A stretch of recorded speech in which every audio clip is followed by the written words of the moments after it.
Hey guys, hope you all have been well. Welcome back to my channel. On today's video, I'm going to be doing something a little bit different from my beauty related videos, and that is sharing my Myheritage results with you. I've previously done a couple videos on my 23andMe results and updates, but I wanted to see what Myheritage would offer me in terms of information of my ancestry. So needless to say, I found a lot of very interesting information from Myheritage, and I thought, why not make this video sharing my results with you, and maybe along the way kind of compare my 23andMe results to this one. However, I do want to preface the video and say that I'm not trying to push these percentages onto myself. I am a Chamorro from the Mariana Islands, and that is my culture, that is my language, that is my people, that is all I know, and that's how I'm going to continue to identify. All these percentages just tell me how my ancestors all just came together and ended up on these tiny islands in the middle of the Pacific. Also, I might have a bit of inquiries in this video, and I'm not a professional, I'm not an expert in genealogy. I find genetics and DNA and ancestry very fascinating, but I'm not well versed in it. So if you are, and I do have inquiries along the way, I would really appreciate your knowledge. So without further ado, let's get into my Myheritage results. Starting off with my ethnicity estimate. So this is the percentages, the breakdown of my DNA composition. Obviously, and very similarly to my 23andMe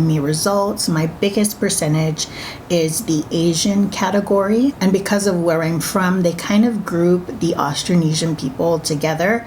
So my Filipino, Indonesian, and Malay ancestry, that also includes Chamorro, which is the people of the Mariana Islands, I have 71.2%, and the two genetic groups that are found here are Chamorros in Guam in Northern Mariana Islands, number 1. I'm not sure if there's a number 2, I'm assuming so. And then Chamorros in Guam is a separate section. I'm a little shocked that it doesn't specify my Filipino ancestry, because in 23andMe it says specifically Central Luzon, I think, is where my ancestors had originated from before they came to the Mariana Islands. You know what? To be honest, I'm not even sure when they came. But here it just shows my Chamorro ancestry, which in 23andMe it showed me my Chamorro and my Filipino ancestry. So I have the Northern Mariana Islands, which is where I specifically am from, where my parents were born, my grandparents, I think for the most part, they were born here. I think my grandma had been born in one of the northern islands on Pagan. And then my great-grandparents, I know for sure some of them were born in Guam. So that might explain the second category of Guam, because I do have some relatives there. It's very common to have relatives on different islands, and I think that's the case, which is why it probably shows two different genetic groups. But in reality, we are all just one people. We have very different histories. I know it's a little weird, but Guam's history and our history, they sort of separate over time. And interestingly enough, when I clicked on it, it says I have relatives, or am a descendant of, I think it's that I have relatives in Midwestern United States. I don't know these people personally, so it might be like third cousins, fourth cousins. And then Chamorros in Guam with descendants in United States and Missouri. I don't know anyone in Missouri, so again, it might be a distant relative. Moving on to my Central Asian ancestry, that comes in at 5.7, and this covers Afghanistan, Kazakhstan, Uzbekistan. I'm surprised it's 5.7. That's quite high. And I did not have these results on 23andMe. This has only shown up here. But if my ancestors made the route that is suggested, this makes sense, because eventually they end up in Southeast Asia. So I'm kind of not surprised that it kind of shows up in my DNA, but I think it's interesting that it didn't show up on my 23andMe. Next up, South Asian. This is 4.2. This does show up on 23andMe, and it specifies that it's the Bengali, which I believe is northeastern India. So 4.2%. And I think the percentage on 23andMe is relatively close. This might be a percent higher, but it is pretty fair to say that they're pretty much the same thing. Next up, we have Chinese and Vietnamese at 3.9%. I think the percent is like very close, if not spot on, to my 23andMe results. And if I remember correctly, it doesn't specify here, but on 23andMe, it makes mention of South China as well as Taiwan. So that falls in line with what I've read or what I've been taught the original natives of this island had come from. So I'm not surprised by this at all. And like 23andMe, I have a Japanese and Korean ancestry 1.2. According to 23andMe, it's just Japanese ancestry. And the interesting thing, I think I might have overlooked it, but my Japanese ancestry, according to 23andMe, is only 3 to 5 generations back. I had thought it was like 5 to 8 generations. But it makes sense because of our history of colonization and occupation. Our history with Japan is fairly current. That was the time of my grandparents, and I think almost all of them spoke Japanese fluently. For some reason, though, I was thinking that it was just my Spanish ancestry that was 3 to 5 generations ago, but no, it was my Japanese ancestry as well. I'm really hoping to eventually get to a point where I can build a much more lengthy family tree, because now I know my great grandparents and I never knew who these guys were. So we're on our way. The next biggest group is my European ancestry, and this is the only section that threw me off with my results. It is nothing like my 23andMe results. They're day and night. So my largest percentage of European ancestry, and I think the second largest percentage overall, is Irish, Scottish, and Welsh. On 23andMe, I am 0.0, like absolutely no trace of Northwestern ancestry. I can say with certainty that my percentage on there, which is I think roughly about 18%, all of that in my mind is Iberian. Whatever else it says is just kind of like, yeah, it's because of Spain. We have a very long history of colonization with Spain. They were the original colonizers of our islands, and for whatever reason, I have no Iberian ancestry according to Myheritage. And I'm shocked, like, wouldn't it be more specific? Because England is a different category. How am I the other portion? I don't know. And it gets more interesting later, and I think it's going to explain this part. I have always just said Spanish. Then I have 1% Italian. Italian makes more sense to me because it's Southern Europe. It's just the Irish, Scottish, Welsh that's throwing me off. But hey, 1% Italian.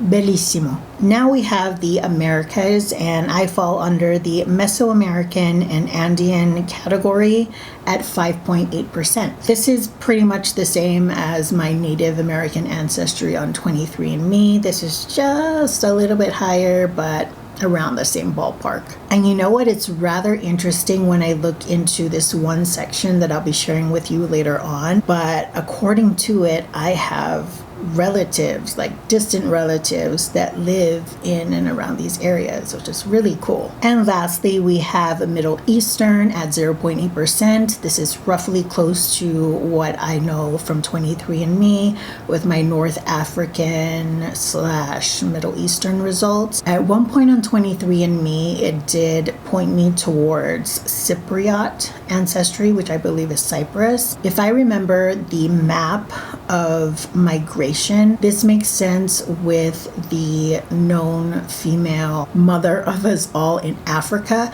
and then it went up north Africa and then east.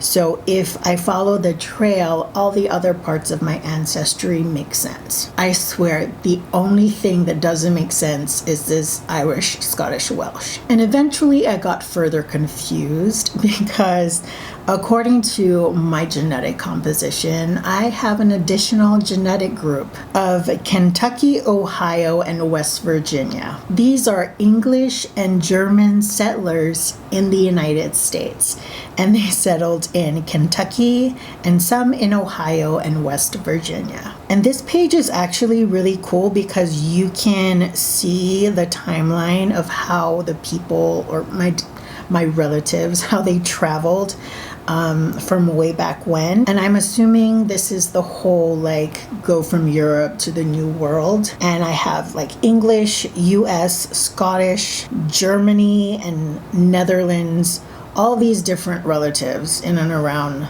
this part of the world at this time that were living in these places. And eventually Ireland shows up. But as I was searching through it, it seems that it's predominantly relatives in the United States, England, Germany, and Ireland. I eventually did some digging and I was able to look at some of my DNA relative matches and try to figure out from which side of the family that's from. And what I've come to conclude, and I'm pretty confident about, because this is a very specific relative that I know of on my paternal grandmother's side. Both my grandmother's family are very fair skinned. Some have light hair and some have light eyes. On my mom's side, it's a lot of hazel and gray eyes. And if I'm not mistaken, on my father's side, my grandmother, I have cousins with hazel green eyes. There's definitely no blondes in my family, but lighter brown is not common here. Many of us are tan with very dark hair and dark eyes, but my relatives on both my grandmother's sides, there's definitely a lot more recent relatives from the European world. Even my mom's eyes, they're brown, but they are a lighter shade of brown than you would normally see around the island. I think my grandmother on my mom's side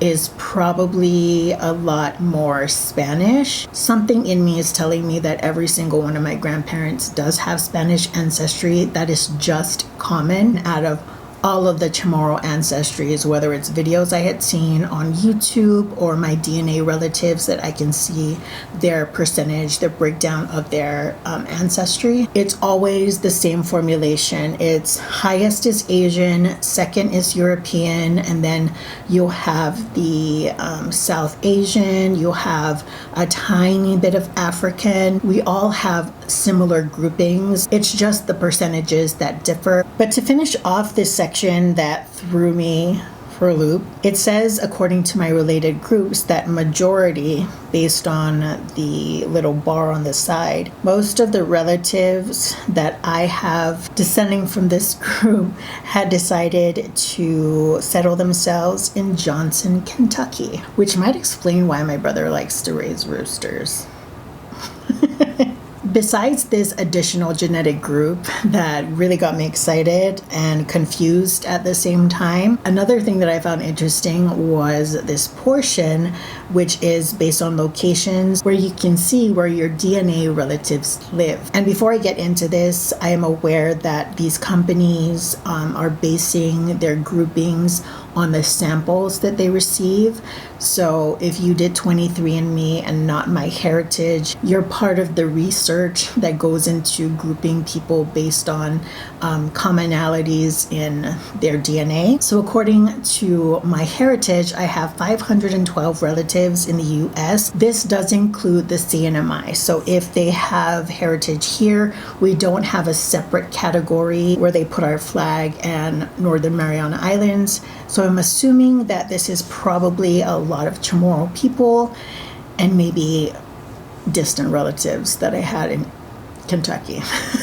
Next up, I have 68 distant relatives in France, and I made sure to click on this and try to look through the people, and I did it for every single country that I'm going to be mentioning here. I don't recognize anybody's names. My French relatives have very French names. My German relatives have very German names. So it's fair to say that this is like way back when, the time of no toilets. But that's interesting. France, the second highest number of matches. It actually beat out my Guam relatives, which my Guam relatives are 46. I knew that. I'm pretty sure if Chamorros and Guam took this DNA test, we'd probably match some way. I have German relatives, German settlers, my Kentucky family. And here we have Spain. Why doesn't Spain show up on here? It's like, why the second biggest chunk on my 23andMe out of all my results, and then it's 0, like diddly squat here. United Kingdom, 23 relatives. And this next part, I did do a little bit of digging. This is Puerto Rico. I try my best to roll the R, but it just never happens. If I did my research correctly and I went from the relatives I have on here, but are either from the US or Guam, and have the Chamorro names, I'm fairly certain that my relatives from here come from my paternal grandfather and maternal basically my grandfathers. I know that they're cousins, and the name that seems to pop up here is on that side. And last bit here, I wanted to mention the Mesoamerican Andean heritage. You can see that I have relatives in Brazil, Mexico, Chile, and Argentina. That kind of makes sense, right? Based on the mapping that they did. But there you have it. Those are my results. Rather interesting in certain sections, and quite a bit not that surprising. Irish, Scottish, and Welsh. Where did that come from? My European, they do not match whatsoever. Anyways, guys, thank you so much for joining me in this video. If you have input that you can share with me, I would greatly appreciate it. This is so fascinating. I just wish I had the skills to be able to do all the tracing. The thought of figuring out how my ancestors got here is just like mind-blowing to me. Thank you again for joining me, and until the next video, I hope you all are doing well, taking great care of yourselves. I will see you all next time. Bye, guys.